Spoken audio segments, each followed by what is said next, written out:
Good evening, welcome to another week. I'm Ads here from Unity Trading Group. Welcome.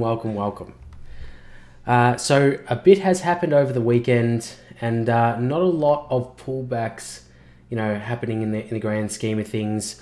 But before I begin, like the video, subscribe to the channel. It helps us out a lot. You can find all of our details down in the description as well, where you can find us on TradingView, where you can find us on Discord, where obviously you can find our website. Also, all that information is available in the description. But without further ado, I'll get straight into the good bits. BTC. So, I did update the Discord this morning very briefly, admittedly. We were having a little bit of a look at this broadening wedge formation happening on a 4-hour time frame. And it paints a little bit of a story. However, the outcome of that story isn't too clear. And I'll elaborate on this.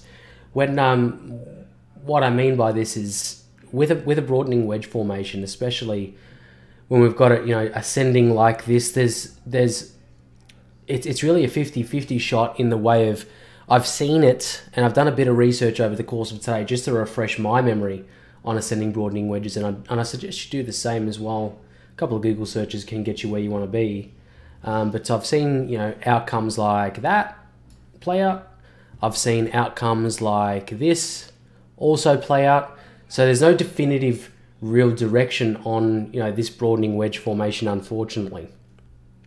However, let's zoom out and let's try and get a better picture of this price action as a whole, to see where we could probably expect this to start to pull back. So look, in terms of the way that Steamroller looks at the moment, we're quite oversold. We're quite overbought, should I say? And we've just received that sell signal, that red dot signal from Steamroller just today.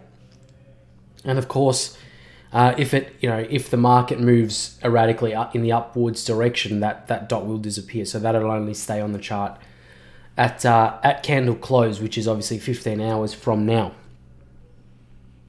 In the past, however, when we've seen runs to the upside that is FOMO, that is parabolic, that is emotional driven, these dots are a really nice indicator on when we can expect to look for the top. But not always does the top present exactly where the dot does. And look, you always need to take the best bits of everything. And in terms of Steamroller, you need to. It's fairly accurate in the past. Don't get me wrong. It's a fantastic indicator, and it's so accurate, and it has been in the past. But I'm not saying that because we have the red dot now, that it's going to start moving down right now. It's going to start moving down as soon as this candle closes and we have the red dot. It means we're going down. No, that's not what I mean. You need to take everything into consideration at the same time. So yes, we are quite overbought. We have got a bearish divergence forming on our CCI indicator, which is quite substantial, where we've got the first top around here and the second top around here. So obviously a bearish divergence forming on the CCI. RSI is still quite overbought, and we'll extend that and see it's at a 78 RSI at the moment, and obviously our Steamroller is quite overbought as well. So I think personally we are nearing or approaching the end of this run. If this isn't the top, we might see the top at 13,800, where I've got that level of supply just above the price as it stands. So if we have the last bit of volume come into this market, we possibly could have a push to 13.8. But looking at yesterday's daily close and the indecision on the market today with the daily movement or the daily candle as it stands, it's not looking fantastic in my opinion. It's not looking great for a continuation. The volume has fallen off a cliff in the way of, if we zoom into the 4-hour like I have just now, and we look at the volume indicator here, the volume has literally disappeared over the face of this market over the course of Saturday, Sunday, and Monday. And we are seeing Steamroller come down, a lot of these indicators come down and cool off. This is isolated to the 4-hour time frame, and we could have movements on the 4-hour time frame where we retest that 3.3, if we get some more volume into this. But if we're looking at the daily time frame, a time frame that really expands on the overall trend of this market, it is still high. It is still trending in the upwards direction. However, we are quite overbought now, and I personally think we are nearing the end of this run if we haven't seen the end of the run already. So honestly, I am waiting to see where we're going. I have accommodated personally for a swing in both directions.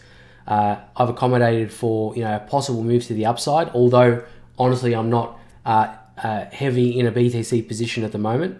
I did close my position from 10,000 to 10,464, and I did close that position at around 13 or 12,980. So that wasn't a bad one. But I'm currently negotiating where my next entries into this market will be, and looking at the levels of demand underneath to decide where those levels will be. That's just what I'm doing at the moment. When I say play both sides of the market, that's what I really mean. If you're using this supply and demand strategy, if you're using this steamroller strategy to really average in and average out of the market, you can really position yourself nicely when we get to points like this, where if we head up, you obviously reduce your risk in your position, and if we head down, then you can start averaging in and increasing your position sizing at better levels. So if you want to know more about that, we have the one-on-one mentoring on our website as well. If you want to jump in and develop a strategy with myself and Ty. But moving on. So, too long don't read.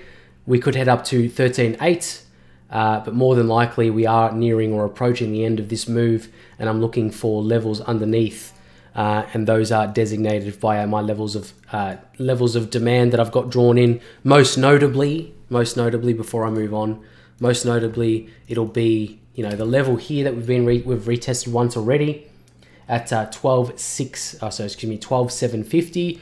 And then obviously we've got a lot of levels, a lot of key levels on the way down, but the first one being 12,315. But not getting ahead of myself, looking at 12,766, that level of that's very short term level of demand, and obviously looking up for our 13,800 level of supply that's drawn on a daily time frame, if we get the volume to head up there.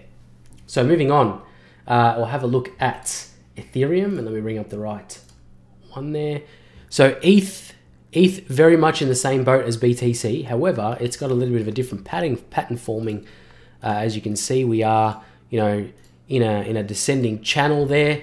Descending channels are quite interesting when they're set up like this, because you could have a ping-ponging before a movement to the upside, or depending on the volume and depending on what transpires with BTC, we could see this come back down all the way to 397, our level of demand there. So, pending more information as well, I'd be keeping these parallel channels in check, and you could even possibly set some alerts just above or just below these levels to really gauge yourself and give yourself the best opportunity for success with ETH. But I'm looking towards this 397 area, and we're quite confidently moving towards that, with the RSI, now just underneath that 50 level, or not quite, just sitting on that 50 level, but our steamroller indicator moving quite confidently actually in that direction. So looking forward to that. If we do break up and out of this level, then there will be some levels that I'll be looking for to the upside. Most notably, to be honest, will be this pivot point that I've got here, or that I'm about to have here at $440 for one ETH. So that'll be an interesting one. Obviously, pending the break and close above that 415 psychological support there, psychological resistance, excuse me. So the last one I'll look at tonight is the DXY. The DXY is a regulated market, so this is not financial advice, just ideas and opinions of us here at Team UTG. So we gapped up this morning when we opened this market, and we did fill that gap pretty much immediately with that wick coming down, closing that gap, and we are retesting now this 9300 level of supply that we find ourselves at the 4 hour. Look, over the next day or so, Monday's a little bit of a lull in this market. It doesn't bring the volume that we usually expect. So it's going to be a hard one to judge on just the Monday volume. So I'd be more interested to see how the DXY looks coming into the volume, or coming into the Tuesday night session, and the Wednesday night update that we'll do is going to be the best way to really gauge, the overall direction of the market during the week. However, we will try to expand on that now, where we've got lower highs forming, lower lows, another lower high, and now we are just in between a move, a market structure move, where we didn't continue this movement all the way down to make a lower low. So we are moving to the right, giving us a little bit of a pause in this market. And I'd be interested to see over the course of tonight and of course Tuesday night, to see if we do break up and above this level of supply, make a higher high, and see that 4-hour trend reverse. But I am again waiting for a little bit more volume to come into this market, and that's going to happen tomorrow night. What do I expect? I do expect this trend to continue on the macro scale of things. On the higher time frame, I do expect it to come down and eventually get to our 92.40. But we're going to get more information over the next day or so, and we can make a better judgment call based on that. But yeah, that concludes my Monday night update. Thank you all for watching. It really is a pleasure to bring these to you each and every night during the week. And if you haven't already, like the video, subscribe to the channel. All of our links, all of our guides, all of our content is in the Discord. Is in the description of YouTube. And have a great night, and I'll see you tomorrow night. That'll be 7:30 Melbourne time for our live session. See you then.